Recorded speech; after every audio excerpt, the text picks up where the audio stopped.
Bismillah. Assalamualaikum warahmatullahi wabarakatuh.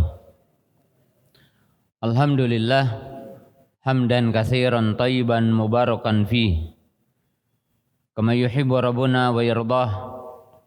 Asyhadu an la ilaha illallah wahdahu la syarikalah wa asyhadu anna Muhammadan abduhu wa rasuluh.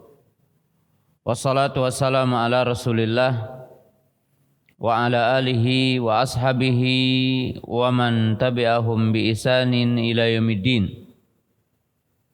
Ya ayyuhalladzina amanu taqullaha haqqa tuqatih wa la tamutunna illa wa antum muslimun.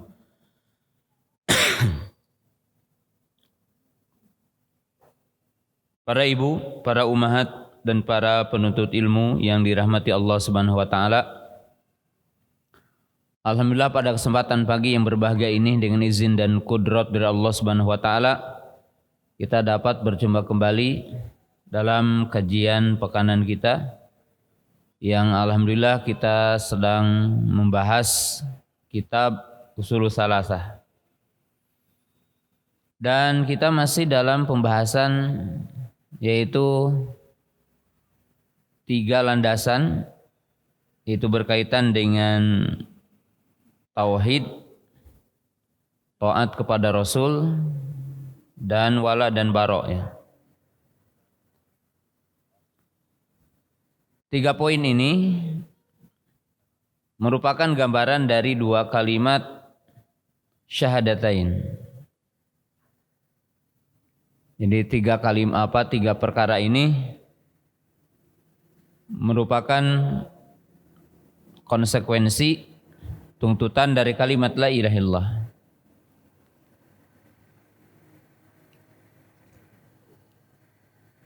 Yaitu orang yang mengikrarkan kalimat syahadatain punya konsekuensi ikhlasu ta'ah, itu mengikhlaskan taat kepada Rasul sallallahu alaihi wasallam. Kemudian ikhlasul ubudiyati lillah, dan mengikhlaskan ibadah kepada Allah. Dan itu makna kalimat la ilaha illallah dan makna wa anna Muhammadar Rasulullah. Nah, yang kita akan bahas sekarang bagian ketiga, yaitu tentang wala dan bara. Di situ mungkin yang diterjemahan dilihat aja di bagian ketiga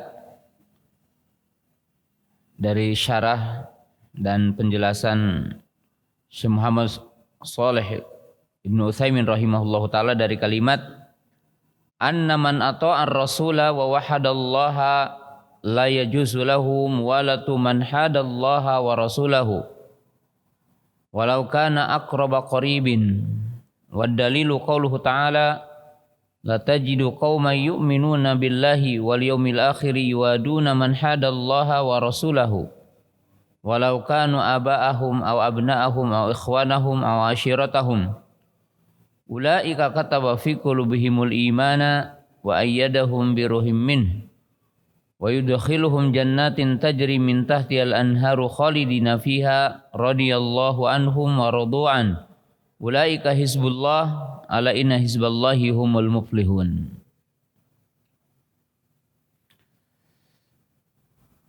Bahasan yang ketiga ini bahasan sangat penting, terutama di hari ini gitu ya. Karena poin yang ketiga ini termasuk poin yang dikaburkan pemahamannya, bahkan dijauhkan pengamalannya dari kaum muslimin hari ini. Terutama ketika munculnya pemahaman-pemahaman seperti liberal ya, yang mengatakan semua agama benar dengan propaganda umpamanya kata-kata toleransi, kemudian agama Islam agama toleran, agama tasamuh, agama yang memberikan toleran. Kemudian istilah-istilah yang baru, ya seperti mungkin dengan munculnya Islam Nusantara dan semisal-semisalnya, dan itu termasuk bagian propaganda dari musuh Islam yang punya tujuan untuk menjauhkan kaum muslimin dari agamanya. Maka seyogianya orang mukmin mengetahui poin yang sangat penting ini, yaitu berkaitan dengan al-wala wal bara. Jadi Syekh Muhammad bin Abdul Wahhab rahimahullahu taala mengatakan ada 3 hal yang harus diketahui oleh setiap muslim, laki-laki dan perempuan, dan diamalkan. Yang pertama, kemarin sudah dijelaskan bahwa Allah Subhanahu wa taala menciptakan kita dan memberi rezeki kepada kita dan tidak membiarkan manusia dengan sia-sia. Tapi Allah mengutus Rasul, barang siapa yang mentaatinya akan masuk surga, dan barang siapa yang maksiat kepadanya maka dia akan masuk neraka. Dan telah dijelaskan konsekuensi beriman kepada Rasul dengan penjelasan yang kita telah jelaskan kemarin. Yaitu salah satunya kita jelaskan beriman bahwa Muhammad sallallahu alaihi wasallam adalah Rasulullah, datang dari Allah, diutus oleh Allah. Yang kedua, kita beriman bahwa bersamanya ada kitab, yaitu Quran, yang wajib kita untuk membenarkan isinya, membenarkan apa yang dihabarkannya, mentaati apa yang diperintahnya, menjauhi apa yang dilarangnya.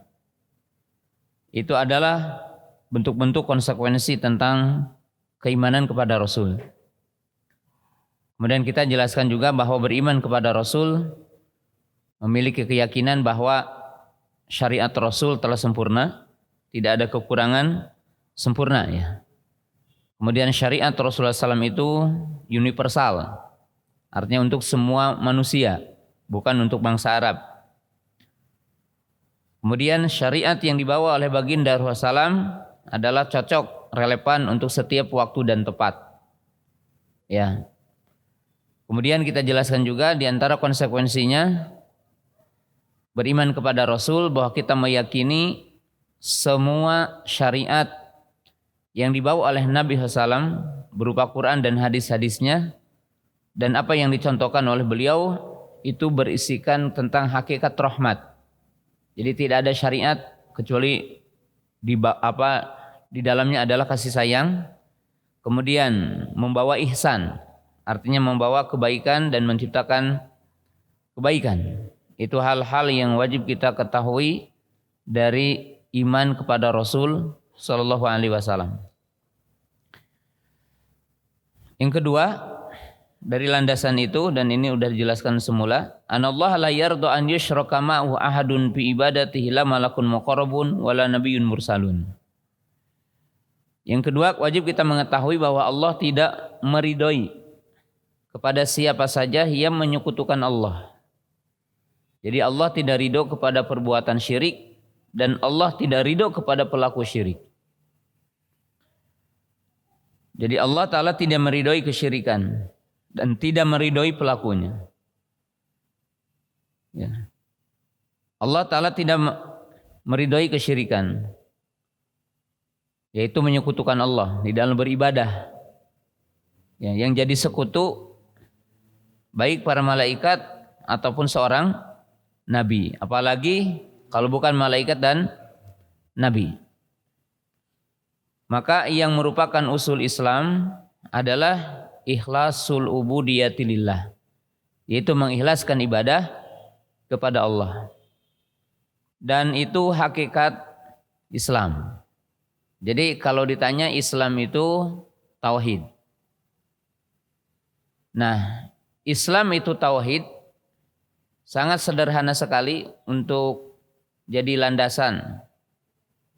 Kalau para ibu ditanya, dan nanti akan dijelaskan setelahnya di dalam kitab ini juga, Islam itu apa? Ya, Islam itu tauhid. yaitu agama yang mengajarkan tauhid. Agama yang membimbing manusia agar manusia bertauhid kepada Allah Ta'ala. Nah, ayatnya sangat jelas. Silakan para ibu lihat pada surah Al-Baqarah. Di ayat yang berdekatan ya. Pada surah Al-Baqarah Allah Ta'ala berfirman tentang Nabi Ibrahim dan Nabi Yakub alaihi salam. Ya. Allah Subhanahu wa taala berfirman, "Wa wasabiha Ibrahimu banihi wa Yaqub ya baniya innallaha astafa lakumuddin fala tamutunna illa wa antum muslimun." Allah berfirman, dan telah berwasiat Ibrahim kepada anaknya ataupun kepada cucu-cucunya. Demikian juga Yakub. Jadi demikian juga Yakub alaihi salam. Yaitu apa? Wasiatnya. Innallaha astafa lakumuddin fala tamutunna illa wa antum muslimun. Sesungguhnya Allah telah memilih bagi kalian yaitu agama, yaitu Islam. Maka janganlah kalian mati kecuali dalam keadaan apa? Islam. Dalam ayat yang lainnya, yaitu ayat 131, kalau tadi adalah ayat 132-nya. Id qala lahu rabbuhu aslim, qala aslamtu li rabbil alamin. Ketika Allah berkata kepadanya, ketika Rabb-nya berkata kepadanya, aslim, masuklah apa? Islam. Qala aslamtu li rabbil alamin. Maka Nabi Ibrahim berkata, aku Islam. Yang dimaksud di sini adalah aku mentauhidkan Rabb alam semesta. Nah, dijelaskan pada ayat berikutnya, pada ayat 133-nya, am kuntum syuhada id hadara yaqubal mautu id qala li banihi ma ta'buduna min ba'di qalu na'budu ilahaka wa ilaha abaika Ibrahim wa Ismaila wa Ishaqa ilaha wahida wa nahnu lahu muslimun. Ya. Apakah kalian memperhatikan dan menyaksikan ketika syakratul maut mendatangi Yakub, ketika beliau berkata kepada anak cucunya, apa yang kalian akan sembah setelah aku meninggalkan kalian? Maka anak-anaknya berkata, kami akan menyembah ilahmu dan ilah nenek moyangmu dari Ibrahim, Ismail, Ishak, yaitu ilah yang satu, yaitu Allah Ta'ala. Wa nahnu lahu muslimun. Ya. Jadi dari ayat-ayat ini menunjukkan bahwa Islam adalah tauhid. Dan makna dari Islam juga artinya adalah mentauhidkan Allah. Dan itu adalah inti dari dinul Islam. Nah, maka di sini para ibu yang dirahmati Allah Ta'ala, Islam itu kalau dibilang, didefinisikan begini, Islam itu ada qadrun mujzi, ada qadrun jaid. Yani ada qadrun zaid. Batasan orang itu dikatakan muslim. Jadi kapan orang itu dikatakan muslim? Yaitu muslim yang ukuran terendah. Jadi dikatakan muslim terendah dalam arti muslim yang sekedar sah. Tapi ini pokok gitu, batasannya. Maka Islam, dasar yang orang itu dikatakan muslim adalah ikhlasul ubudiyatillah wal bara'atu minasyirki.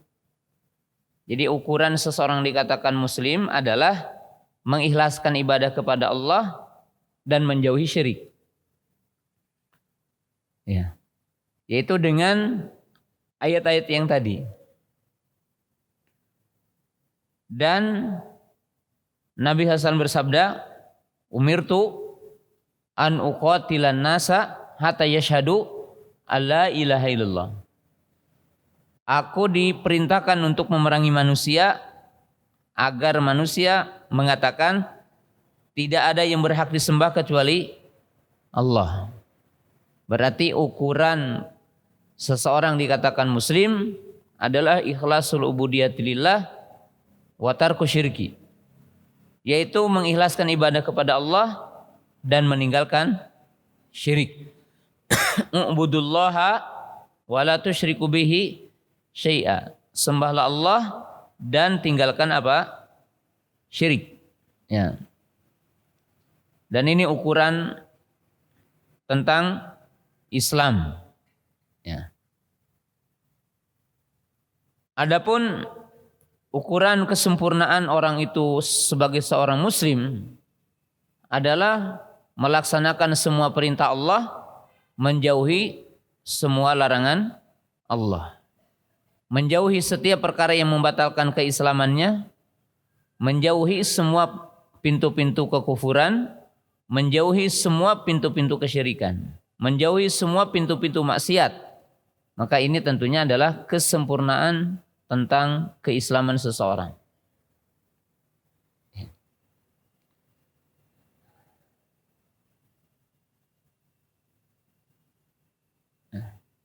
Kemudian yang ketiga yang kita akan bahas sekarang, anna man ata'ar rasula wa wahadallaha la yajuzu lahu muwalatu man hadallaha wa rasulahu walau kana aqraba qaribin.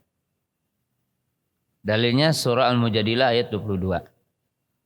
Barang siapa yang mentaati Rasul, artinya beriman kepada Rasul dan mengamalkan poin-poin yang telah kita jelaskan, wa wahadallaha, dan dia mentauhidkan Allah, la yajuzu lahu muwalatu man hadallaha wa rasulahu, maka ia tidak boleh berloyalitas, yang artinya mencintai, yang artinya menolong, loyal kepada orang-orang yang menentang Allah dan Rasulnya. Walau kana aqraba qaribin, walaupun orang tersebut adalah orang yang paling dekat dengan kita.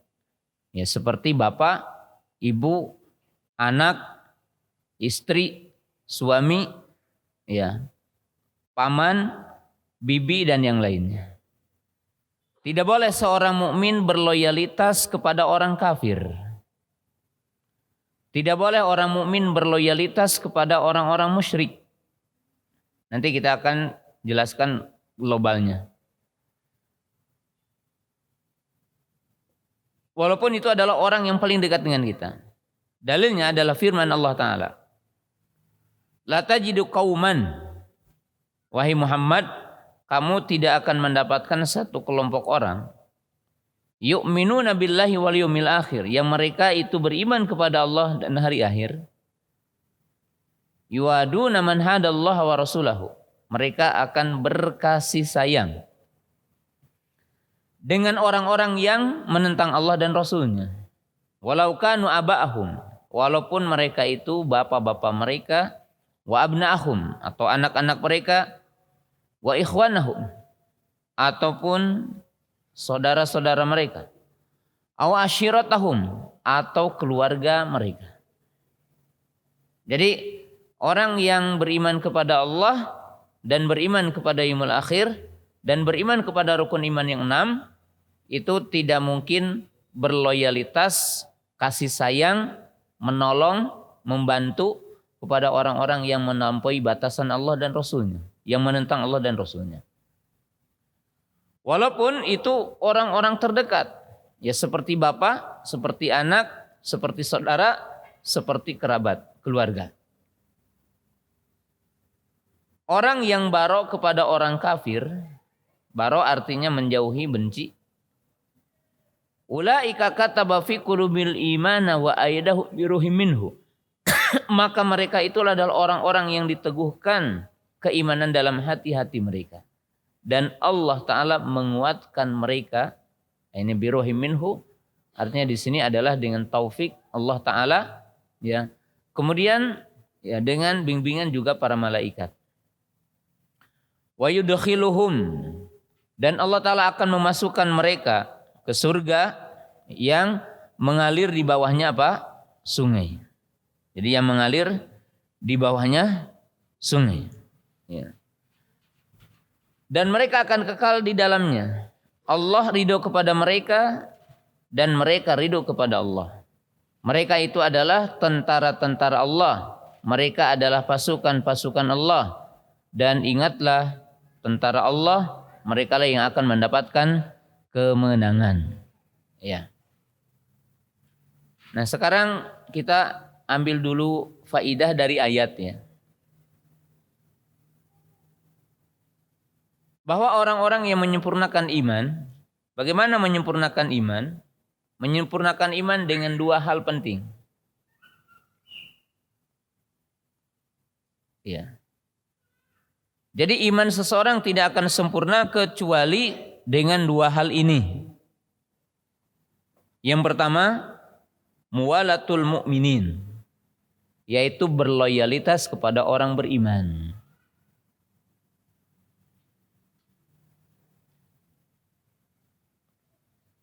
Sehingga disebutkan dalam hadis, la yu'minu ahadukum hatta yuhibba li akhi ma yuhibbu li nafsihi. Tidak dikatakan beriman sehingga seseorang mencintai saudaranya seperti mencintai dirinya. Jadi iman akan benar dengan dua hal penting. Yang pertama, muwalatul mu'minin, yaitu loyalitas kepada orang-orang beriman.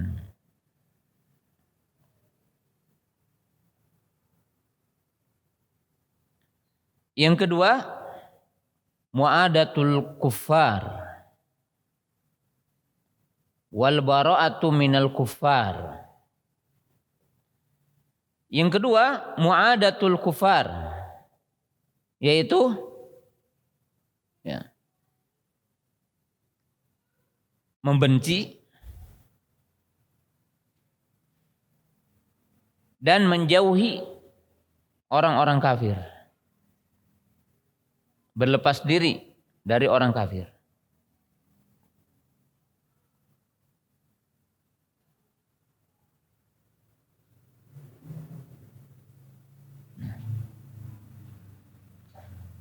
Lihat hadisnya, hadis populer sekali. Nabi SAW mengatakan, awthaku ural imani al-hubbu fillahi wal bugdu fillah. Awthaku ural imani al-hubbu fillahi wal bugdu fillah. Simpul iman yang paling kuat. Jadi ikatan iman yang paling kuat atau simpul iman yang paling kuat adalah cinta karena Allah dan benci karena Allah.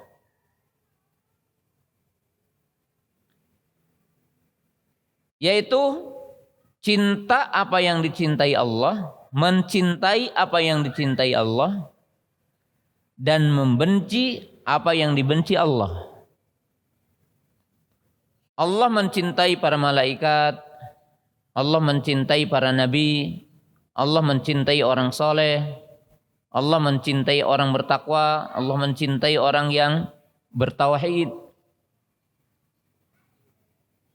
Allah mencintai orang-orang yang mentaatinya. Bahkan disebutkan dalam Quran, Allah mencintai yang mensucikan diri. Innallaha yuhibbu tawwabina wa yuhibbul mutatahhirin. Allah Ta'ala mencintai para nabi, mencintai para rasul, mencintai para malaikat, mencintai orang-orang saleh, mencintai orang-orang bertakwa.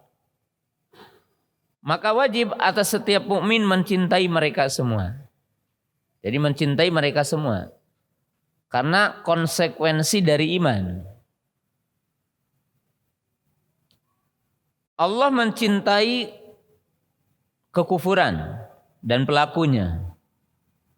Allah membenci kekafiran dan pelakunya. Allah membenci syirik dan pelakunya. Allah membenci maksiat dan pelakunya. Allah membenci bid'ah dan pelakunya. Maka wajib atas orang mukmin membenci apa yang dibenci Allah.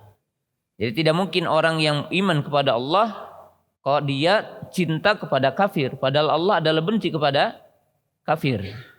Nah, itu tidak mungkin.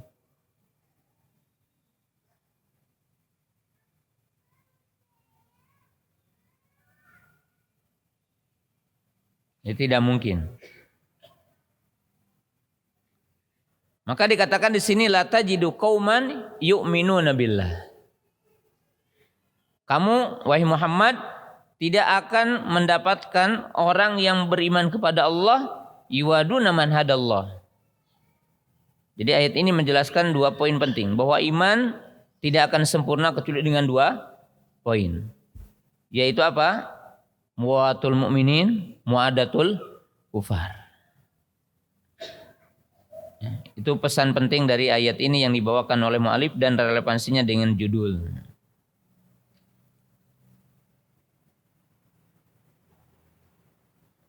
Kedua, kita lihat di sini radhiyallahu anhum wa radu'an. Allah ridho kepada mereka dan mereka ridho kepada Allah.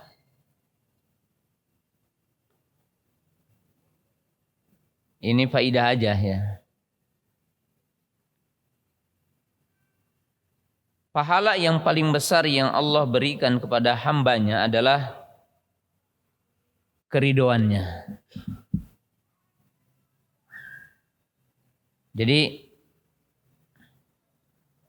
wajib kita paham dalam masalah ini karena ini sangat penting ya untuk diketahui oleh kita. Nah, para ibu, para bapak yang saya hormati, ikhwan akhwat yang dirahmati Allah Subhanahu wa taala, ya. Bahwa di antara nikmat Allah yang sangat besar kepada hambanya dan itu melebihi kenikmatan berkaitan dengan apa yang akan dirasakan oleh orang beriman dari surga. Kenikmatan-kenikmatan yang ada di surga itu semuanya akan kalah. Apa kenikmatan yang paling besar yang Allah Ta'ala berikan kepada seorang hamba? Yaitu keriduan Allah. Oleh sebab itu Allah Subhanahu wa taala menjelaskan dalam Al-Qur'an waridwanullahi akbar. Dan keriduan Allah sangat apa? Sangat besar. Jadi Allah Subhanahu wa taala menjelaskan dan keriduan Allah sangat besar. Lihat dalam surah At-Taubah ayat 72 ya.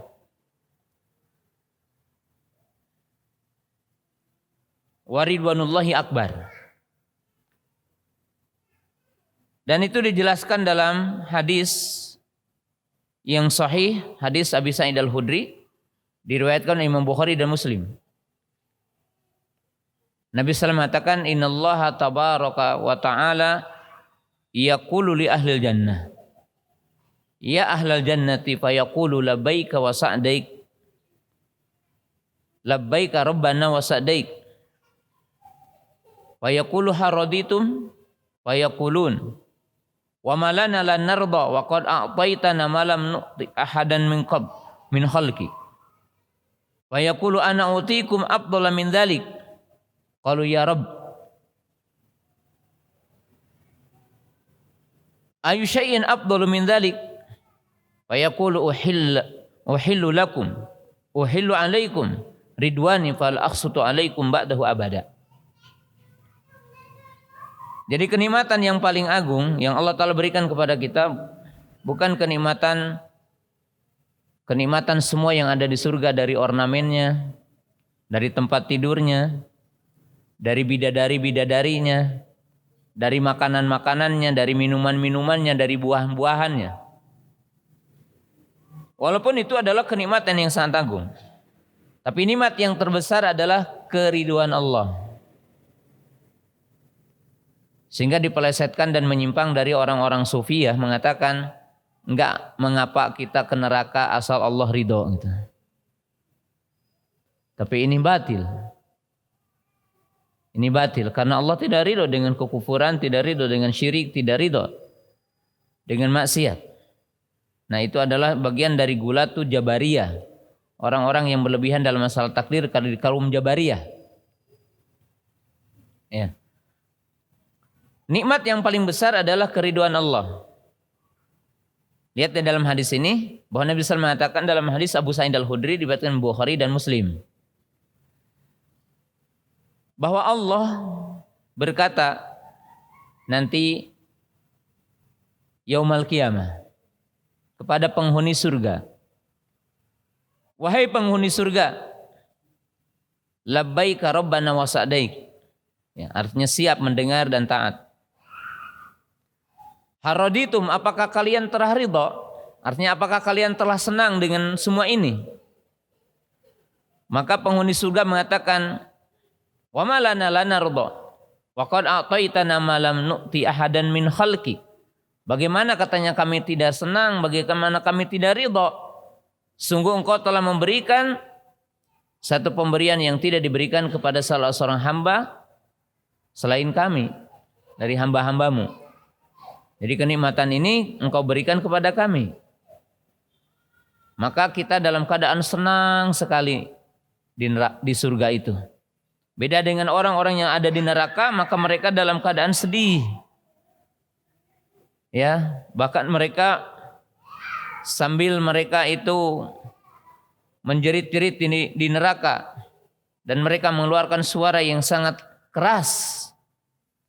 Ya, dan mereka meratapi semua kelalaian mereka di dunia sampai mereka mengatakan ketika disebutkan dalam ayat wahum yastarihuna fiha, mereka itu menjerit-jerit di dalamnya seraya mereka mengatakan, ya Allah, berikanlah waktu sesaat saja, kami keluarkan dari tempat ini ke dunia, maka kami akan berlomba untuk beramal. Nah, di saat orang-orang yang kafir, orang-orang yang durhaka berada di neraka dan mereka merintih-rintih dan mereka dalam keadaan menjerit-jerit merasakan begitu dahsyatnya azab, orang-orang beriman dalam keadaan ridha Allah, dalam keadaan nyaman, bahagia, menikmati semua kenikmatan-kenikmatan surga dari semua sisi kenikmatan. Bahkan wajib dipahami oleh kita, Bu, bahwa apa yang ada di dunia dari semua namanya kenikmatan, kata Abdullah bin Abbas, hanya sebuah nama saja di dunia ini. Karena hakikat yang kita akan rasakan dari kenikmatan itu akan jauh berbeda dengan kenikmatan di dunia ini. Ya bagaimana tidak ya? Artinya Nabi SAW menggambarkan kenikmatan dunia ini adalah sijnul mu'min. Dan Nabi SAW menggambarkan kenikmatan dunia ini bagaikan orang yang mencelupkan mencelupkan telunjuknya ke lautan yang luas, kemudian ia mengangkatnya. Maka itu bandingan nikmat dunia dengan nikmat akhirat. Tapi Allah berkata, aku akan memberikan yang lebih utama dari itu, katanya. Lalu mereka berkata, penghuni surga itu, apalagi katanya, yang lebih utama dari apa yang kami rasakan ini. Maka Allah berfirman, aku akan halalkan kepada kalian keridhoanku dan aku tidak akan murka setelah ini selamanya. Jadi yang mendapatkan ridho Allah, maka itulah orang-orang yang akan mendapatkan kenikmatan yang hakiki. Dan keridhaan Allah punya konsekuensi, tentunya semua apa yang diinginkan oleh kita akan diberikan oleh Allah Subhanahu wa taala. karena Allah telah ridha. Ya. Bahkan kita tahu kisah Khatib bin Abi Balta'ah yang melakukan bagian dari dosa tapi Allah telah ridha dengan banyaknya amal yang beliau lakukan. Khatib bin Abi Balta'ah radhiyallahu taala anhu kan dikisahkan ketika Nabi SAW akan melakukan penyerangan Futuh Mekah, maka beliau menulis surat yang dibawa oleh seorang wanita untuk mengasih tahu keluarganya. Karena Khatib bin Abi Balta'ah radhiyallahu taala anhu punya keluarga yang banyak hartanya di Mekah. Kemudian manusiawi dia merasa khawatir dengan harta keluarganya. Ya. Kemudian beliau membocorkan rahasia Nabi SAW penyerangan yang dibawa oleh seorang wanita. Dalam satu riwayat dikatakan disembunyikan di sanggulnya. Dalam satu riwayat bahwa itu disimpan di bagian pinggangnya, disembunyikan. Dan dikejar oleh Ali radhiyallahu taala anhu, disuruh oleh Nabi SAW untuk mengecek berangkat. Kemudian Ali radhiyallahu taala anhu mengejar wanita itu dan didapatkan. Tapi si wanita itu juga tidak langsung mengakui bahwa ia membawa surat dari Khatib bin Abi Balta'ah. Sehingga Ali bin Abi Thalib radhiyallahu taala anhu disebutkan dalam sebuah riwayat, beliau memberikan satu ancaman, "Ima aku menelanjangimu atau engkau memberikan surat itu." Dan ini siasah. Maka si wanita itu memberikan surat itu. Maka dihadapkanlah Khatib bin Abi Balta'ah kepada baginda Rasulullah. Kemudian Umar, Khalid bin Walid waktu itu sudah masuk Islam. Beliau berkata, "Idzan li ya Rasulullah an adriba unuq wa hadza munafik." Ya Rasulullah, izinkan aku untuk menebas batang leher orang ini.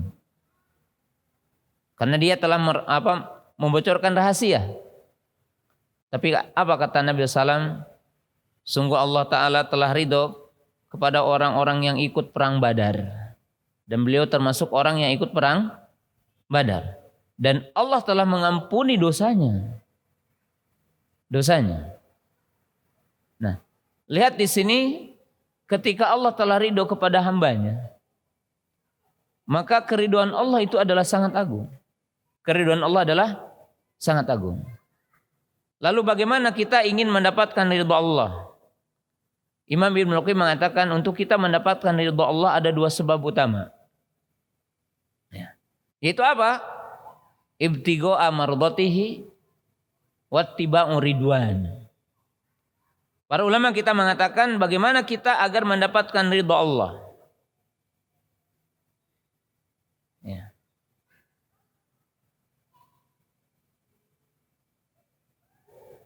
Untuk mendapatkan ridha Allah ada dua sebab. Walaupun perincian dari yang dua ini adalah banyak, tapi pokoknya dua. Itu apa? Ibtigha'a mardatillah. Yaitu mengharapkan dan ingin dengan ridha Allah. Yaitu setiap mukmin yang punya rasa ingin dapat ridha Allah. Dan mengharap ridha Allah tidak lain tidak bukan adalah ikhlas. Oleh sebab itu di dalam ayat Al-Quran jelas ya, orang yang ingin mendapatkan ridha Allah, ingin mendapatkan wajah Allah, itu artinya ikhlas. Ya. Dan itu semua orang akan bergerak kepada setiap kebaikan ketika ada ibtigha, ketika ada ingin. Lihat dalam surah Al-Baqarah ayat 207, wa minan nasi man yashri nafsahu ibtigha'a mardatillah. Maka semua apa yang ada di dunia ini dan semua kesulitan yang merintangi kita untuk iman akan terasa mudah bagi setiap orang ketika orang itu punya ibtigha, ketika orang itu punya keinginan. Ya. Tidak ada orang yang akan merasa berat dengan sholatnya, tidak ada orang yang merasa berat dengan puasanya, tidak akan berat bagi setiap orang untuk berjalan ke majelis ilmu, untuk berjihad di jalan Allah, bahkan mati syahid ketika orang itu mengharapkan ridho Allah. Nah, ayat yang tadi, wa minan nasi man yashri nafsahu ibtigha'a mardatillah, itu dikisahkan kepada seorang sahabat, bahkan disebutkan salah satu asbabun nuzul dari ayat ini berkaitan dengan seorang sahabat yang bernama Suhaib Ar-Rumi. Suhaib Ar-Rumi radhiyallahu taala anhu, beliau adalah hartawan, artinya orang yang berharta, banyak hartanya. Dan beliau dikatakan Ar-Rumi juga beliau adalah ahli panah, ahli pedang. Ketika Allah Subhanahu wa taala memerintahkan kaum muslimin untuk berhijrah ke Madinah, maka Suhaib Ar-Rumi menjadi sahabat yang terlambat perginya. Kenapa terlambat perginya? Karena punya harta, sehingga beliau menjual bagian hartanya, dijual. Ketika beliau melakukan perjalanan akan ke Madinah, menyusul baginda Nabi SAW, maka beliau dijegal oleh orang-orang kufar Quraisy. Dan beliau diberikan dua pilihan. Wahai Suhaib, jika engkau ingin pergi mengikuti nabimu, maka tinggalkanlah semua harta ini. Atau kamu mati dan jiwamu dan hartamu berada di tangan kami. Hatim bin Suhaib Ar-Rumi berkata, seandainya aku berkeinginan untuk membunuh mereka, aku pun mampu. Tapi aku lebih memilih apa yang ada di sisi Allah. Dan aku tinggalkan semua hartaku ini. Maka Suhaib Ar-Rumi radhiyallahu ta'ala berjalan ke Madinah dengan tanpa membawa apa-apa. Berhijrah ke Madinah, meninggalkan semua keindahan dunianya. Kenapa? Kita tahu membaca ayat-ayat Quran, surah Ad-Duha kita baca, surah Sabihis kita baca, surah A'la. Wal akhiratu khairun laka minal ula. Dan akhirat itu lebih baik bagi kamu daripada dunia. Itu kita baca. Tapi terkadang kita begitu berat meninggalkan dunia ini. Kenapa? Rendahnya ibtigha. Jadi rendahnya ibtigha. Coba para ibu lihat lagi dan telaah surah Al-Baqarah ayat 225. Allah berfirman, wa matsalul ladzina yunfikuna amwalahum ibtigha'a mardatillah. Perumpamaan orang-orang yang beriman yang menginfakkan harta mereka di jalan Allah, yaitu apa? Ibtigha'a mardatillah, karena mereka mengharapkan ridha Allah. Kenapa Abu Bakar bisa menginfakkan semua hartanya? Kenapa Umar bisa menginfakkan setengah hartanya? Kenapa Utsman menginfakkan sepertiga hartanya? Apa yang menjadi motivasi? Ibtigha'a mardatillah.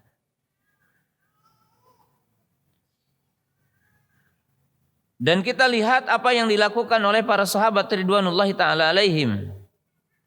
Itu ketika di perang Uhud, saya sudah sering menyampaikan kisah ini dengan kasus yang berbeda tentunya, karena motivasinya berbeda.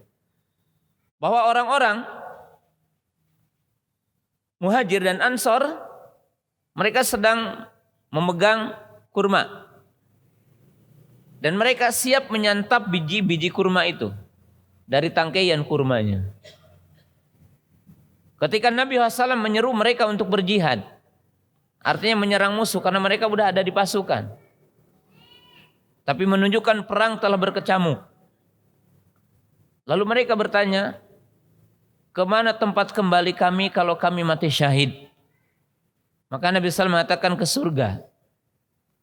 Maka mereka tidak ingin surga dipisahkan dengan butiran-butiran kurma. mereka meninggalkan butiran-butiran kurma itu dan mereka tidak jadi menyantap kurmanya. Karena mereka tidak ingin terpisahkan dengan butiran-butiran kurma itu penyebab masuk surganya. Lalu apa yang menjadi motivasi mereka? Yang menjadi motivasi mereka adalah mati syahid. Dan orang yang mati syahid, mereka akan mendapatkan ridha Allah Ta'ala. Ya. Dan itu motivasi yang tinggi. Jadi ibtigha. Nah, sama saja juga antara kita, antara antum, itu kan, ketika begitu cintanya kepada seorang perempuan, ya ini urusan dunia. Sampai orang mengatakan lautan aku seberangi dan gunung aku apa? Aku daki. Ini apa? Karena begitu besarnya cinta, harapan. Demikian juga seseorang dengan begitu cintanya kepada dunia. Kenapa malam dibikin siang, siang dibikin malam?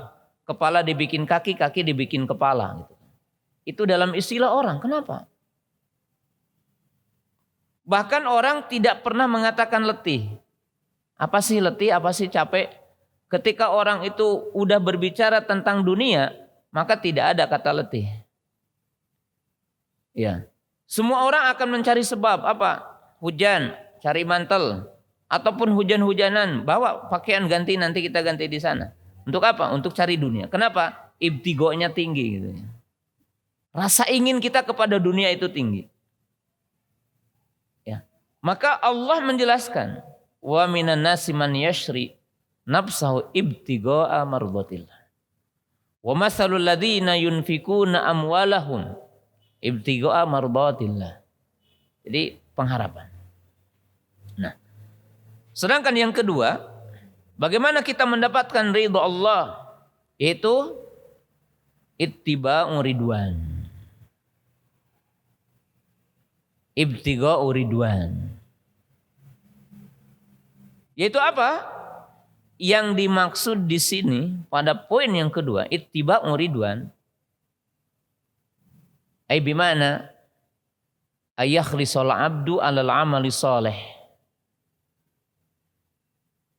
Karena amal soleh itulah yang diridhoi Allah. Maka yang dimaksud orang yang ridho kepada Allah adalah ridho kepada setiap apa yang Allah ridho kepadanya. Jadi ridho dengan salat, ridho dengan iman, ridho dengan tauhid, ridho dengan takwa, ridho dengan amal soleh. Yaitu ridho dengan Islam. Kita tahu dalam ayat Al-Quran, al-yawma akmaltu lakum dinakum wa atmamtu alaikum ni'mati wa raditu lakumul islama dina. Maka mengikuti ridho Allah adalah mengikuti Islam. Dan ini kembali kepada pembahasan tadi. Ya. Jadi kembali kepada pembahasan tadi, pembahasan yang penting. Ya. Nah, kaum muslimin, para jamaah yang dirahmati Allah Ta'ala, ini adalah bagian dari ridho Allah. Jadi ridho Allah itu nikmat yang paling agung. Ketika orang mendapatkan ridho Allah, maka ia akan mendapatkan kebahagiaan yang hakiki. Nah, siapa salah satu yang diridhoi Allah? Orang yang diridhoi Allah adalah orang yang loyalitas kepada orang beriman dan orang yang benci kepada orang kafir. Nah, itu konsekuensi dari ayat ini. Nah, kaum muslimin jamaah yang dirahmati Allah Subhanahu wa taala. Nah, sekarang kita akan bahas rincian tentang wala dan bara. Wala identik dengan mahabbah wa nusrah. Wala bahasa kita itu loyal. Apa artinya? Cinta dan menolong. Jadi konsekuensinya cinta dan menolong. Itu namanya wala. Dalam bahasa kita loyalitas. Mahabbah wa nusrah wal ittiba. Yang intinya cinta, menolong, mengikuti. Ya. Tergabung dalam 3. Cinta, menolong, mengikuti.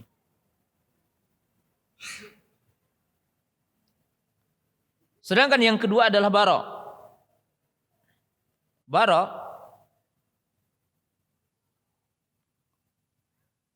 tergambar dalam 3 hal. Al-bugdu wal bu'du wal inkar. Jadi al-bugdu wal bu'du wal inkar. Bara yang artinya berlepas diri. Ya. Apa isi dari bara? Pertama al-bugdu, benci. Jadi kalau orang membenci sesuatu artinya bara kepada sesuatu. Kemudian yang kedua apa? Al-bu'du, menjauh. Takhallus, tanazuh, membersihkan diri, mensucikan diri, menjauh. Kemudian yang ketiga al-inkar, yaitu apa? Mengingkari.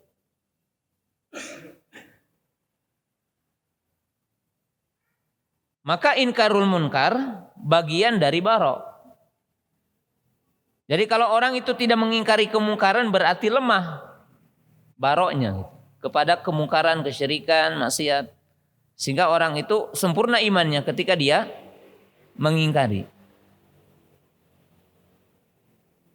Ya. Wala dan bara itu bagian terpenting dalam agama kita. Jadi bagian yang sangat urgen dalam agama kita.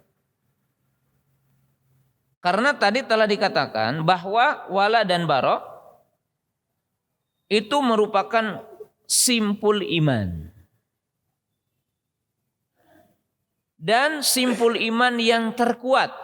Dikatakan awsaku urul imani. Sebagaimana dikatakan oleh baginda Rasulullah sallallahu alaihi wasallam.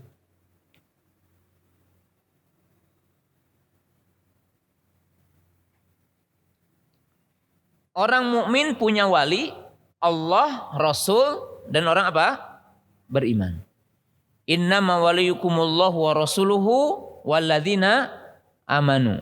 Hanyalah wali-wali kalian adalah Allah, Rasul, dan orang-orang yang beriman. Ya.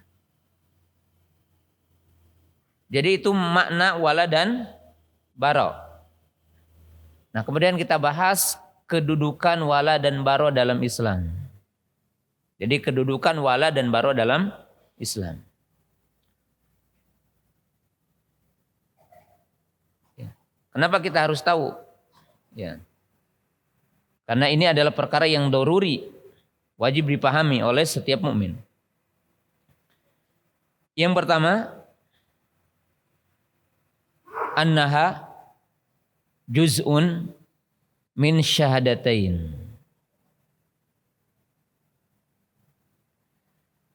Wala dan bara adalah merupakan bagian dari syahadatain.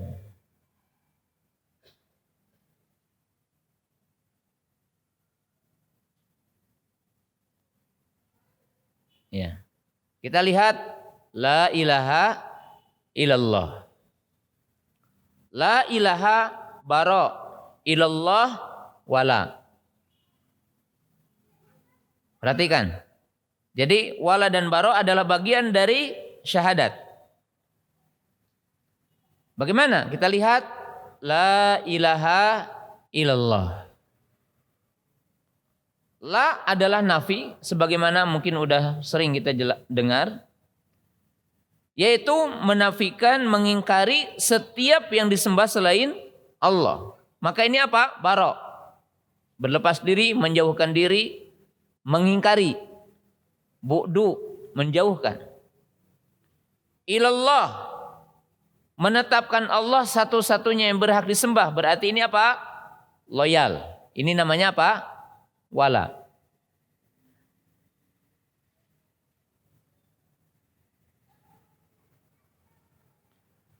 Makanya dicantumkan dalam 2 ayat dalam Quran, u'budullaha wa la tusyriku bihi syai'a.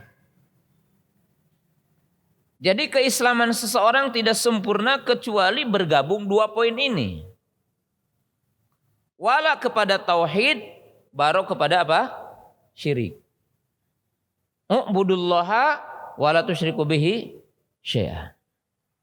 Dalam ayat yang lain, walaqad ba'atsna fi kulli ummatin rasula an ibudullaha wajtanibu tagut. Wala kepada tauhid dan baro kepada tagut. Ya, salah satu makna tagut itu apa? Ma'ubida min dunillah, setiap yang disembah selain Allah. Jadi tidak sah tauhid seseorang sehingga ia baro kepada apa? Syirik. Kedua, syartun fil iman. Syarat dalam iman.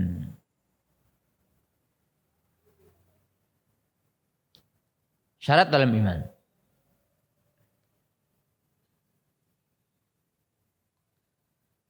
Dalam arti seseorang tidak akan sah imannya sehingga ia baru kepada kufur. Tidak mungkin orang beriman mencintai kekafiran. Tidak mungkin orang beriman mencintai kesyirikan dan pelakunya. Lihat dalam surah Al-Maidah ayat 80-81. Tara katsirum minhum yatawallawna alladhina kafaru. Labisa ma qaddamat lahum anfusuhum. An sakhitallahu alaihim. Wa fil adzabi hum khalidun. Walau kanu yu'minuna billahi wan nabiyyi wa ma unzila ilaihi mattakhaduhum awliya'a walakin aktsar minhum fasiqun. Jadi perhatikan Bu, ini memang bahasan yang sangat penting dan wajib diingat, dihafal ayatnya juga. Taro kasiron, kalian akan melihat kebanyakan minhum dari mereka. Ia tawallawna, mereka berloyalitas. Ini kepada orang-orang munafik di zaman Nabi SAW. Mereka berloyalitas kepada orang-orang yang kafir. Sungguh amat buruk apa yang mereka perbuat bagi diri-diri mereka. Sungguh amat buruk apa yang akan juga ditimpakan kepada mereka.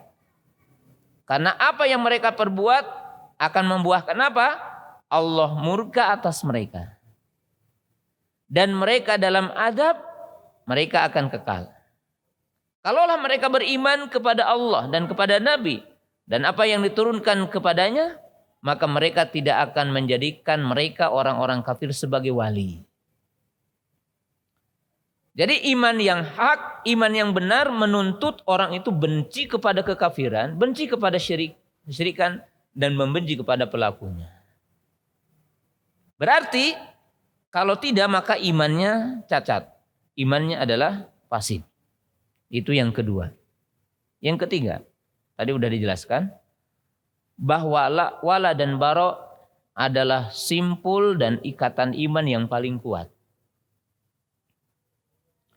Jadi wala dan bara adalah simpul iman, ikatan iman yang paling kuat. Sebagaimana dijelaskan dalam hadis Bara Ibnu Azib. Dalam hadis Bara Ibnu Azib, Nabi SAW berkata, "Awsaqu ural imani al-hubbu fillahi wal bughdu fillah." Simpul iman yang paling kuat adalah cinta karena Allah dan benci karena Allah. Ya. Jadi tidak mungkin orang yang beriman bawa tumpeng masuk ke gereja gitu ya. Dan itu digambarkan santri. Maka ini pembohongan publik ya. Selain adalah pintu-pintu kekafiran dengan itu. Ya. Dan itulah yang dinamakan a'immatul mudillun, para pemimpin yang menyesatkan. Yang membuat propaganda film ini adalah pemimpin-pemimpin yang menyesatkan umat ya. Hum aqrabu ila kufri, dan mereka dekat kepada kekafiran. Enggak mungkin.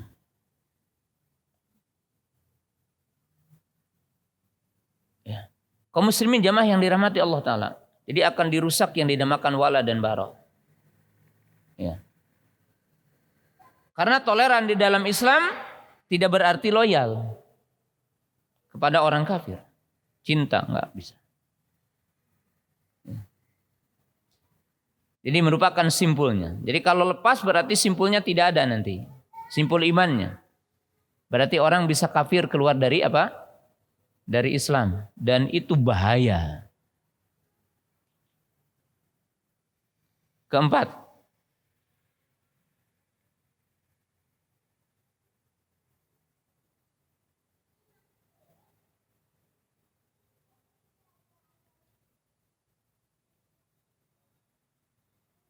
Wala dan bara. Salah satu sebab utama orang akan mendapatkan rasa manisnya iman.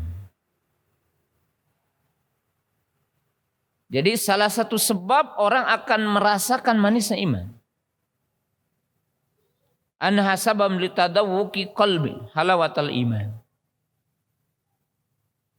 Seseorang tidak akan merasakan manisnya iman sehingga tertanam dalam dirinya cinta kepada apa yang dicintai Allah dan benci kepada apa yang dibenci Allah Ta'ala.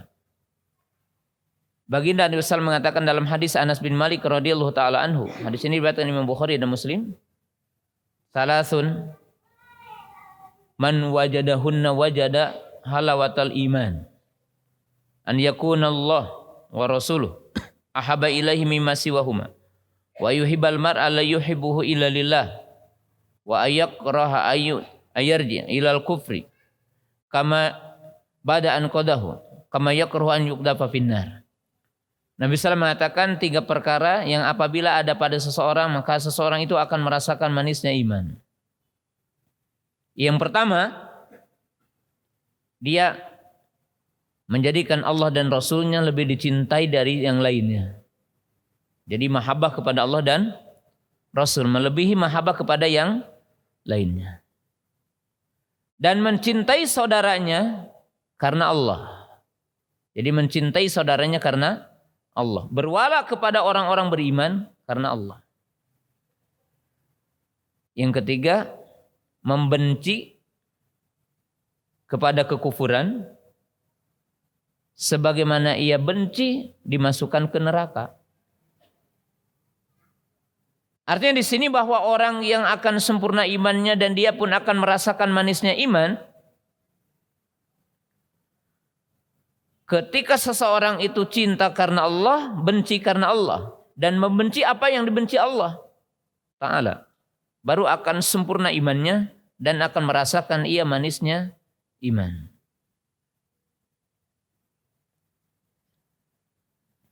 Nah, ini kedudukan wala dan bara. Kemudian yang selanjutnya, di antara kedudukan wala dan bara,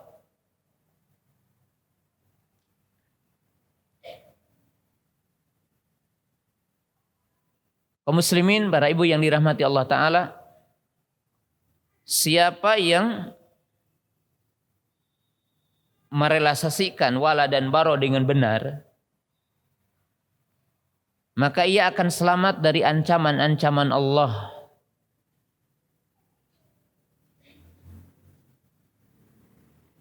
Ancaman Allah apa? Banyak. Di mana mereka diancam dengan kekafiran. Orang yang menunaikan wala dan bara dengan benar selamat dari penamaan ini.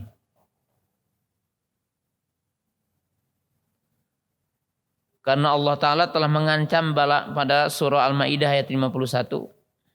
Ya. Apa peringatan Allah Subhanahu wa taala pada ayat 51 itu? Wa may yatawallahum minkum fa innahum minhum.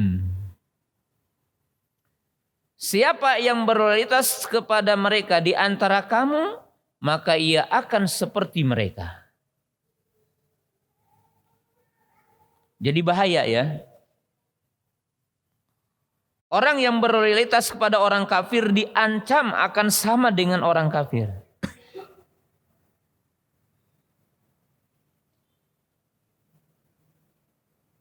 Jadi diancam sebagai orang kafir.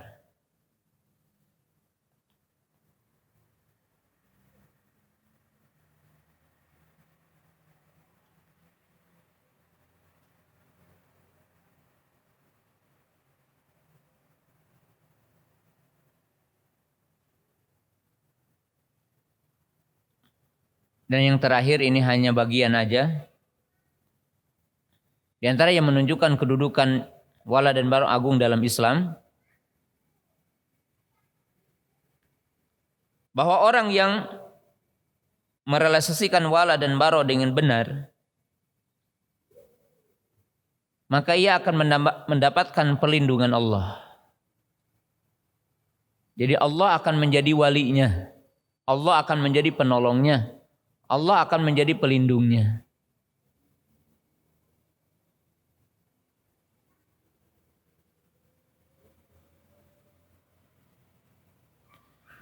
Jadi para ibu, siapa yang ingin mendapatkan derajat kewalian, maka tunaikanlah hak wala dan bara dengan benar. Jadi tunaikanlah hak wala dan bara dengan benar. Dalam hadis Abdullah bin Abbas radhiyallahu taala anhu, dan hadis ini pun hadis yang sahih, bahwa Nabi sallallahu alaihi wasallam bersabda,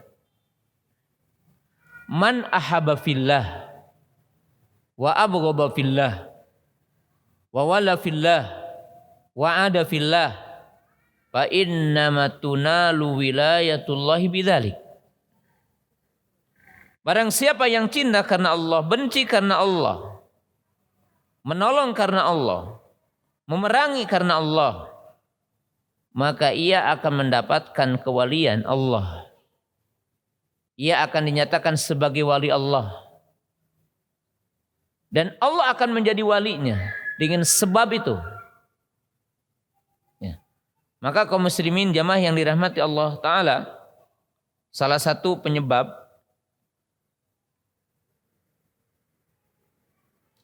kekalahan umat Islam hari ini karena tidak tegaknya wala dan bara dengan benar. Jadi kecintaan orang-orang mukmin kepada orang-orang mukmin, hak-hak orang mukmin tidak dipenuhi, kewajiban-kewajiban antara kita tidak dipenuhi. Sebagai bentuk ukhuwah Islamiyah, enggak terjadi dengan sempurna. Ya. Sebaliknya, juga terjadi penyimpangan dari berbagai sisi bagaimana kaum muslimin loyalitas kepada orang kafir. Tidak terrealisasi yang dinamakan dengan bara kepada orang kafir. Maka terjadilah fitnah kerusakan yang menimpa kepada umat ini. Nah, pada pembahasan yang ketiga ini dikatakan orang mukmin mesti wala kepada orang beriman, mesti bara kepada orang kafir. Lalu para ulama menjelaskan tingkatan wala dan bara itu ada 3. Jadi tingkatan manusia untuk mendapatkan wala dan bara ada 3 tingkatan. Jadi wala dan bara ada 3 tingkatan.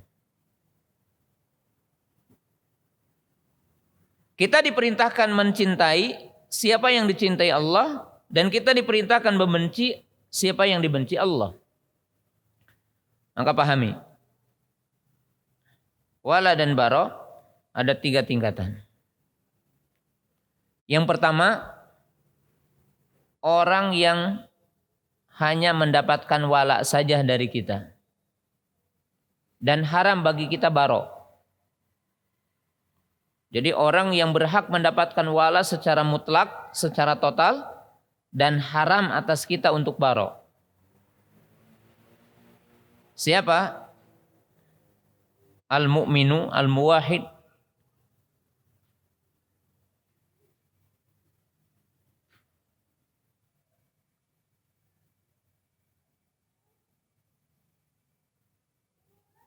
al-qaimuna bil wajibat wa tarikuna bil manhiyat wal qaimuna bil mustahabat ila akhirih. Yang pertama adalah orang yang berhak mendapatkan loyalitas saja, dan haram bagi kita bara. Tidak boleh kita membencinya, tidak boleh kita menjauhinya, menghardiknya, tidak boleh. tapi kita hanya wajib cinta saja. Siapa orang-orang mukmin yang bertauhid, yang melaksanakan perintah-perintah Allah, menjauhi larangan-larangan Allah, menyempurnakan iman. Ahlul khair minal mu'minin. Ya, bukan berarti mereka tidak pernah salah, tapi mereka yang muktafar, yang kebaikannya lebih banyak. Atas kita wajib untuk wala. Yang kedua adalah orang yang semata-mata kita harus baro kepadanya. Jadi level yang kedua adalah orang-orang yang berhak atas kita untuk baro kepadanya.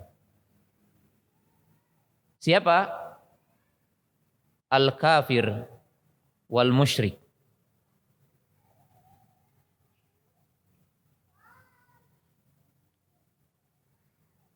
Fi jami'i anwa'ihim wa ikhtilafi aqaidihim. Siapa itu? Yaitu orang-orang kafir dan orang-orang musyrik dengan berbagai macam agama mereka, dengan berbagai macam akidah mereka, dengan berbagai macam keyakinan mereka, tidak dibedakan. Yang penting semua yang tidak beragama dengan agama Islam.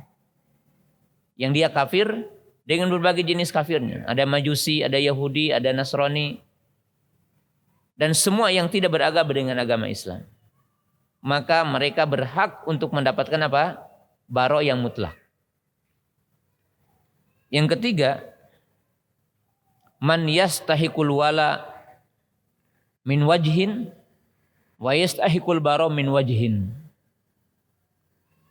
Orang yang ketiga adalah orang-orang yang berhak mendapatkan loyalitas dari satu sisi dan mendapatkan baro dari satu sisi. Jadi orang yang kita cintai dari satu sisi dan kita baro dari sisi yang lain. Siapa? Al-mu'min al-asi. Al-mu'min alladzi waqa'a fi bid'atin ghair bid'ah mukaffarah. Siapa mereka? Adalah mukmin yang maksiat. Muslim yang maksiat. Muslim yang masuk kepada bagian perkara yang diharamkan Allah. Artinya dia melanggar apa yang diharamkan Allah, melakukan maksiat. Dosa besar, ya seperti mungkin dia berzina, dia mencuri, dan semisalnya. Dan termasuk adalah pelaku bid'ah, yang bid'ahnya tidak mengeluarkan dia dari Islam. Jadi diistilahkan adalah bid'ah mufasaqah. Maka ia mendapatkan wala karena dia adalah mukmin. Selama mukmin ya kita mencintai dia sebagai orang mukmin. Tapi kita baro dari sisi maksiatnya dia. Maka orang mukmin yang dia mubtadi dan orang mukmin yang fasik dan orang mukmin yang asik masih tetap ada kewajiban kita untuk loyalitas, mencintainya. Dia seorang muslim. Tapi kita wajib baro, yaitu wajib kita menjauhi, bahkan terkadang mungkin dihukum dengan baro kita. Seperti para ulama mempraktekkan dan Nabi SAW juga mempraktekkan ketika 3 orang yang tidak ikut perang Tabuk, maka dibaro berbulan-bulan. Tidak ditanya, ya, tidak disalami, tidak dijawab salamnya. Itu dihajar. Baro selama itu. Tidak dijawab salamnya. Ya. Dihardik. Ya. Bahkan Nabi SAW juga memberikan contoh salah satu hukuman kepada orang yang punya utang dan tidak bayar utangnya. Itu apa? Tidak disolatkan oleh Nabi SAW jenazahnya. Walaupun disolatkan oleh para sahabat yang lainnya. Untuk apa? Untuk memberikan jerak. Oh ini perkara maksiat, keburukan, ada baro. Ya. Lalu kalau kita ditanya apa sih hikmahnya adanya wala dan baro? Ta'zim syairillah.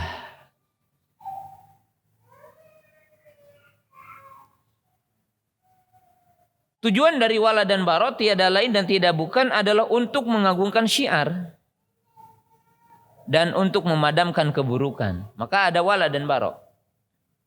Maka ada wala dan baro. Ya.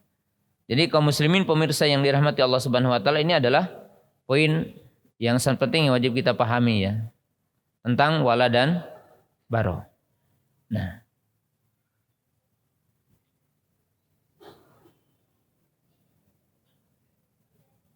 selanjutnya poin yang perlu kita berikan penjelasan di sini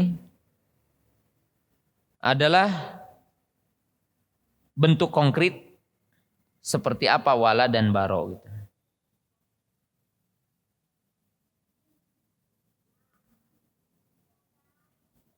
Praktek nyata orang itu loyalitas.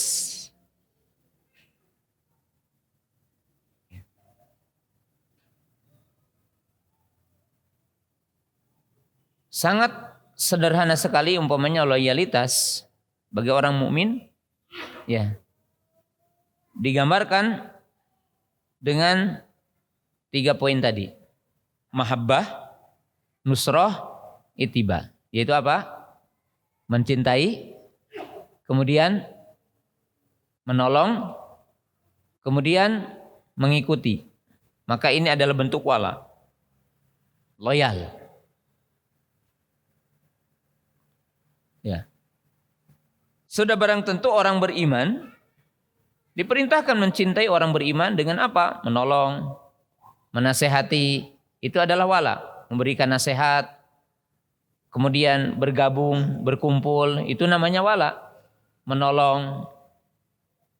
Nah. Tapi yang kita bahas dalam poin yang terakhir, bahwa kita tidak boleh wala kepada orang kafir. Tidak boleh loyalitas kepada orang kafir. Ya. Sekarang kita akan ditanya, bentuk konkret kalau orang mukmin dikatakan wala kepada orang kafir seperti apa? Nah, maka saya akan sebutkan beberapa bentuk yang menunjukkan seorang mukmin wala kepada orang kafir. Yang pertama, atasyabbuh bihim, menyerupai mereka, tasyabuh dengan orang kafir. Baik dalam akidah, ataupun dalam bentuk ibadah, ataupun dalam bentuk perangi, yang merupakan khusus agama mereka. Maka dilarang kita tasyabuh. Kalau menyerupai, maka diancam dengan tadi. Ya, wa may yatawallahu minkum fa innahu minhum. Man tasyaba biqaumin fahuwa minhum. Tidak boleh menyerupai. Ya.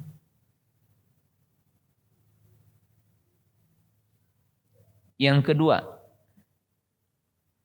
al-iqamatu fi baladihim. Diam di negara kafir. Ya. Diam di negara kafir, tinggal di negara kafir, memang berbeda-beda kedudukannya. Ada yang sampai kafir hukumnya. Ketika orang mukmin diam di negara kafir karena cinta kekafiran mereka, maka kafir. Lihat dalam surah An-Nisa ayat 97, 98.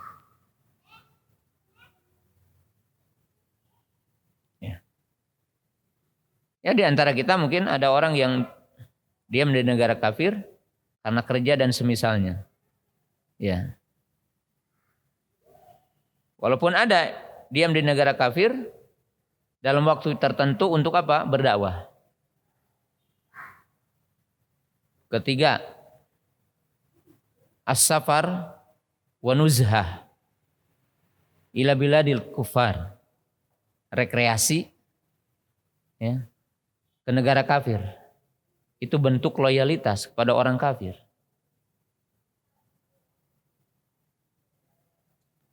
Kapan kita boleh ke negara kafir? Pertama, boleh ke negara kafir li ajli tijarah, dengan tujuan untuk berjual beli, tapi bukan untuk iqamah, bukan untuk tempat tinggal. Tapi ada syaratnya. Orang yang kuat imannya kemudian punya ilmu. Kedua, pergi ke negara kafir untuk belajar. Tapi juga disyaratkan bahwa ilmunya tidak ada di kita, di negara Islam. Kalau segala ada di negara ini tidak perlu kita cari ilmu ke negara kafir. Dan ilmunya menurut para ulama adalah ilmu yang dibutuhkan oleh orang Islam, bukan untuk kepribadian. Kalau ilmunya hanya untuk pribadi dan untuk masalah dunia dia, ketenaran, curi dunia, ataupun yang dinamakan dengan profesional dia sendiri, bukan untuk kebutuhan kaum muslimin, terlarang sesungguhnya belajar ke negeri kafir. Kemudian pergi ke negeri kafir yang tidak termasuk kepada wala adalah untuk berobat. Ya li ajli berobat. Ya. Dan itu bentuk wala ya, yang tidak boleh kita lakukan kecuali ada hajah yang menuntut kita. Ya. Kalau orang untuk rekreasi, ya negara Islam masih apa? Masih banyak. Kemudian yang keempat, yaitu apa? Munasaratuhum. I'anatuhum wa munasaratuhum alal muslimin. Wa hadza kufrun waridah. Di antara bentuk loyalitas adalah menolong, membantu orang kafir kepada kaum muslimin. Jadi membantu pasukan orang kafir, membantu pasukan orang-orang kafir untuk mengalahkan orang muslim. Maka ini jelas kufur. Na'udzubillah min dzalik. Min asbabi riddah. Jadi sebab-sebab apa? Kekufuran. Dan termasuk kufur akbar ya.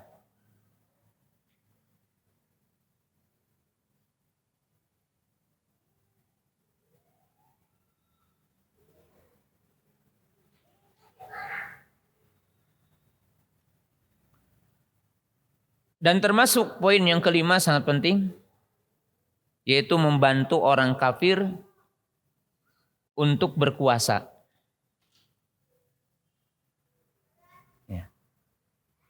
Jadi membantu orang kafir untuk punya jabatan yang itu akan membahayakan orang muslim.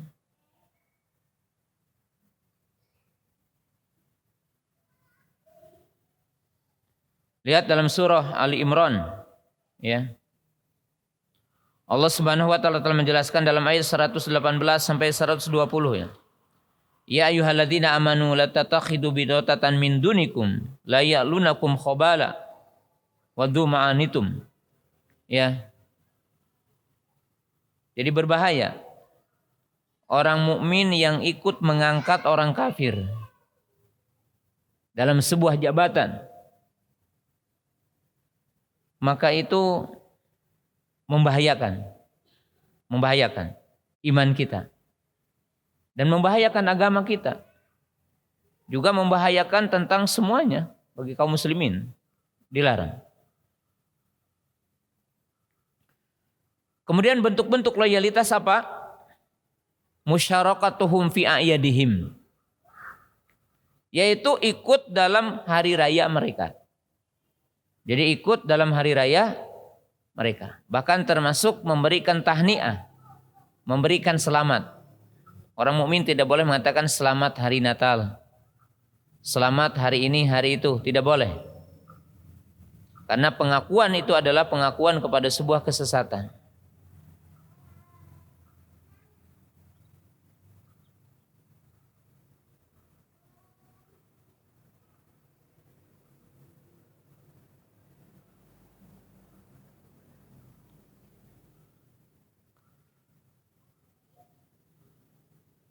Kemudian di antara bentuk loyalitas kepada orang kafir ini berbahaya ya untuk ibu-ibu, bapak-bapak, atasami bi asmaihim, yaitu memberi nama dengan nama-nama mereka yang khusus ya. Orang mukmin tidak mungkin ya dia memberi nama dengan seorang umpamanya artis legendaris orang kafir. orang mukmin tidak boleh umpamanya bernama dengan nama pemain bola yang kafir karena dia kagum lalu memberi nama fulan, nama pemain bola yang kafir, takjub. Ya. Tidak boleh. Karena nama itu kalau dalam bahasa kita, bahasa Arab kita ataupun dalam agama kita tapaul. Nama itu sebuah pengharapan. Dan tidak ada pengharapan kecuali ada loyal. Nah, cinta orang mukmin tidak boleh memberi nama. Ya. Memberi nama yang itu nama-nama orang kafir yang khusus. Tidak ya. Bagaimana kita memberi nama? Memberi nama yang terbaik adalah yang di situ adalah Abdul, yang dinisbatkan kepada Allah, Abdullah, Abdurrahman, ya, semuanya. Nama-nama Nabi, nama-nama Rasul, nama-nama orang soleh, karena nama itu tafaul. Tidak boleh kita bernama dengan nama orang kafir. Kemudian di antara bentuk loyalitas yang terlarang, artinya di sini ada bentuk loyalitas kepada orang kafir. Dan itu menafikan yang diwajibkan Allah bara. Itu apa? Tabjilu wa ta'dim. Yaitu bentuk-bentuk pujian kepada mereka, pengagungan kepada mereka dengan julukan-julukan tertentu. Yang bukan dalam bentuk ikhbar, yang bukan dalam bentuk penghabaran. Ya, kalau bentuk penghabaran itu si fulan orang kafir, kita katakan oh dia ahli listrik, ya enggak apa-apa, karena itu pemberitaan. Tapi tabjil, orang mukmin tidak boleh. Orang kafir, Pak Bos, Pak Anu, Pak ini gitu, dengan pengagungan. Pengagungan yang itu tabjil, kecuali mabil ikhbar, menghabarkan. Seperti Nabi SAW mengatakan ila adimirum, ke pembesar Romawi, karena itu nyata. Kalau menghabarkan satu kenyataan tidak mengapa. Tapi ketika orang itu mengagungkan orang kafir, ya, bahkan ada orang mukmin sampai mangguk-ngangguk gini gitu. Al mukmin itu ya'lu wa la yu'ala alaih. Al Islam ya'lu wa la yu'ala alaih. Jadi ini adalah perkara yang sangat agung bagi setiap mukmin. Karena ini adalah jati diri iman, hakikat iman orang mukmin dan rambu-rambu tentang iman. Ya, rambu-rambu tentang iman. Ya. Kemudian penutup, poin yang sangat penting untuk kita pahami di sini bahwa loyalitas kepada orang kafir, wala kepada orang kafir harus diingat. Ada wala yang hukumnya kafir, ada wala yang hukumnya dosa saja gitu. Artinya kabiratu minal kabair. Contoh sederhana. Kalau orang itu mencintai orang kafir karena kekafirannya dan loyal atas kekafirannya, maka dia keluar dari Islam. Maka dia keluar dari Islam. Kalau orang mencintai orang kafir karena urusan dunia, bukan karena dia cinta dengan kekafirannya, maka dia adalah dosa besar. Karena orang mukmin tidak boleh loyal kepada orang kafir. Nah, kemudian ada hal yang perlu saya jelaskan. Ada hal-hal muamalah dengan orang kafir yang itu tidak dikategorikan wala. Dengan rambu-rambunya tentunya. Dan ini poin terakhir sebelum pertanyaan. Jadi ada hal-hal yang berbentuk berbentuk muamalah, berbentuk interaksi dengan orang kafir dan itu tidak masuk kepada wala. Yang dikategorikan terlarang. Seperti apa? Contoh yang ada dalam hadis umpamanya ziarah wa i'adatul kufar al-marid. menengok orang kafir yang sedang sakit atau berkunjung kepada orang kafir. Ya, seperti kita bertetangga dengan orang kafir, ketika sakit kita menengoknya. Dan kita menziarahinya, tidak mengapa. Terlebih kalau kita menyertakan apa yang kita lakukan itu punya tujuan untuk mendakwahinya. Sebagaimana Nabi SAW pernah menengok anak orang Yahudi yang sedang sakit, bahkan sedang syakratul maut. Lalu Nabi SAW mendakwahinya, ternyata anak itu menoleh bapaknya, menoleh kepada Nabi SAW, dan bapaknya mengisyaratkan agar dia memilih bebas. Ternyata anaknya memilih Nabi SAW dan dia menjadi penghuni surga ya. Dia masuk Islam di saat itu. Berarti boleh kita menengok orang kafir. Dan itu bukan dalam kategori wala yang dilarang. Ya. Kemudian termasuk di dalamnya adalah menerima hadiah dan memberi hadiah. Jadi menerima hadiah dan memberi hadiah. Menerima hadiah seperti Nabi SAW menerima hadiah dari orang Yahudi. Dan Nabi SAW juga memberikan hadiah. Tapi tidak ada mahabbah diniyah. Di sini mahabbah dunia saja. Orang dengan tetangga gitu memberi, dengan teman sejawat, berteman dengan orang kafir tidak mengapa. Jadi itu tidak termasuk wala yang dilarang. Ya, itu yang kedua. Yang ketiga, tidak termasuk wala juga kita berinteraksi jual beli. Kita menjual dan kita membeli. Jadi kita menjual, kita membeli, itu tidak termasuk dalam wala. Ya. Sebagaimana Nabi SAW berinteraksi jual beli dengan orang-orang Yahudi di saat itu. Dan tabiat manusia tidak bisa diingkari akan ada hubungan. Ya, termasuk mungkin negara Islam dan negara kafir akan ada hubungan bilateral dan sebagainya, hubungan tentang ekonomi dan sebagainya. Maka ini bukan termasuk pada apa? Wala yang dilarang. Kemudian juga sangat penting untuk dipahamkan, yaitu bermuamalah dengan akhlak yang baik dan bersikap lemah lembut itu bukan bagian dari wala.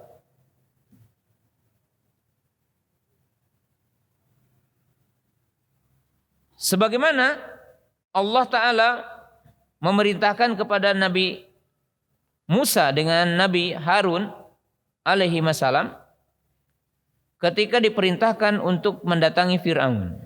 Idhaba ila fir'auna innahu tagha faqula lahu qawlan layyina.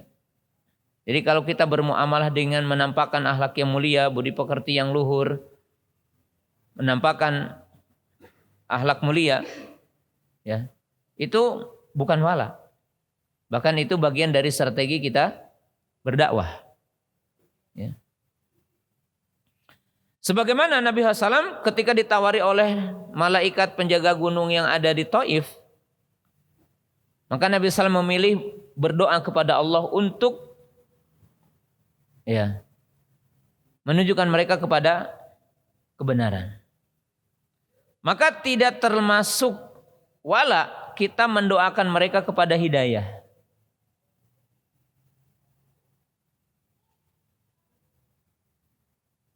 Ya, seperti Nabi SAW berdoa untuk ahlu Taif.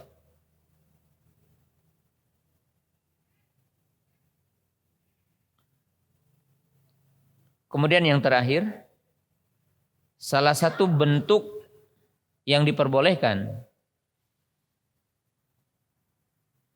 adalah berbuat baik kepada orang kafir, berbuat ihsan. Berbuat ihsan.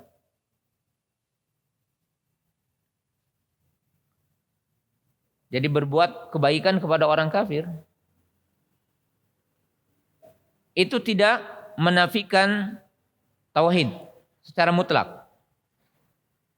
Jika ihsan ini dalam bentuk duniawi sesama manusia ihsan. Ada orang kafir kelaparan, boleh nggak kita ngasih makan? Boleh gitu. dan semisalnya. Nah. Kaum muslimin jamaah yang dirahmati Allah Ta'ala, nah ini hal-hal yang penting yang harus kita pahami dari poin terpenting ini.